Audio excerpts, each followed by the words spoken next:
నిన్న ముఖ్యమంత్రి ఢిల్లీలో కూడా చిట్చాట్ చేస్తూ గత 10 నెలల్లో బీఆర్ఎస్ ఎస్ఎల్బీసీ పట్టించుకోలేదు కాబట్టి అది కూలిపోయిందని అంటున్నారు. రేవంత్ రెడ్డికి నిజాలు మాట్లాడు ఆయన జీవితంలో రాదు. అందుకే ఆయన పేరు యనుమల రేవంత్ రెడ్డి కాదు, ఎగవేతల రేవంత్ రెడ్డి, అబద్ధాల రేవంత్ రెడ్డి అని పేరు పెట్టినాం మేము. ఎందుకు? ఇచ్చిన హామీలను ఎగబెట్టింది కనుక ఎగవేతల రేవంత్ రెడ్డి, నోరిప్పితే అబద్ధాలు తప్ప నిజాలు మాట్లాడాడు కనుక అబద్ధాల రేవంత్ రెడ్డి ఆయన. ఇవాళ ఈ ప్రాజెక్టు 9 ఏళ్ల కాంగ్రెస్ హయాంలో ఎస్ఎల్బీసీ ప్రాజెక్టులో 3,300 కోట్ల రూపాయలు ఖర్చు పెడితే 9 ఏళ్ల బీఆర్ఎస్ హయాంలో 3,900 కోట్ల రూపాయలు ఖర్చు పెట్టాం. అంటే కాంగ్రెస్ హయాం కంటే 600 కోట్ల రూపాయలు బీఆర్ఎస్ ప్రభుత్వం ఎక్కువగా ఖర్చు పెట్టింది.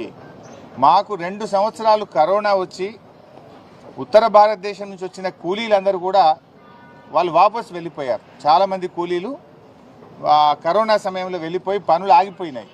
అంటే 2 వరుస కరోనా సంవత్సరాలు వచ్చినా కూడా కాంగ్రెస్ హయాం కంటే బీఆర్ఎస్ హయాంలోనే 600 కోట్ల రూపాయల పనులు అదనంగా జరిగాయి. ఈ ప్రాజెక్టులో 2 సొరంగాలు, 2 బ్యాలెన్సింగ్ రిజర్వాయర్లు ఉన్నాయి. ఆ 2 బ్యాలెన్సింగ్ రిజర్వాయర్లలో ఏదైతే నక్కలగండి, దాన్నే దిండి కూడా పేరు పెట్టారు, దిండి బ్యాలెన్సింగ్ రిజర్వాయర్ అంటాం.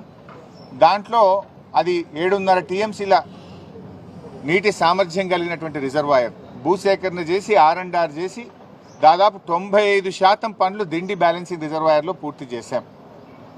పెళ్లిపాకల రిజర్వాయర్లో కూడా దాదాపు 50% వరకు పనులు పూర్తి చేశాం. ఎస్ఎల్బీసీ టనల్లో ఆ రోజు పనులు ఆగిపోయి కాంగ్రెస్ హయాంలో మూలకు పడితే కేసీఆర్ గారు అసెంబ్లీలో అఖిలపక్ష సమావేశాన్ని పిలిచి ఆనాటి ప్రతిపక్ష నాయకులు జానారెడ్డి గారితో సహా నల్లగొండ జిల్లా నాయకులను కూడా పిలిచి అన్ని రాజకీయ పార్టీలను పిలిచి అందరి అభిప్రాయాలు తీసుకొని 100 కోట్ల రూపాయల మొబిలైజేషన్ అడ్వాన్స్ ఇచ్చి పనులను పునఃప్రారంభింపజేసింది మా బీఆర్ఎస్ ప్రభుత్వం, ముఖ్యమంత్రి కేసీఆర్ గారు. అయితే మేము చేయాల్సిన ప్రయత్నం చేసినాం.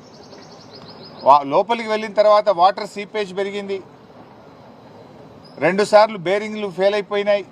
అమెరికా నుంచి స్పేర్ పార్ట్స్ తెచ్చి టెక్నీషియన్స్ తెప్పించి దాన్ని మరమ్మతు చేపించి కూడా మేము పనులు ముందుకు తీసుకుపోయాం.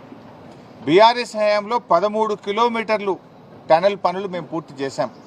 అంటే అంత బాగా మా హయాంలో పనులు జరిగినాయి. అటు రిజర్వాయర్లు చేసినాం, 13 కిలోమీటర్ల టనల్ చేసినాం. నేను అడుగుతున్న రేవంత్ రెడ్డిని, నువ్వు 15 నెలలు అయింది గవర్నమెంట్ వచ్చి, 15 మీటర్లు తవ్వినావు. నీ 15 నెలల్లో 15 మీటర్లన్నా తవ్వినవా ఎస్ఎల్బీసీ సొరంగం అని అడుగుతున్నాను నేను.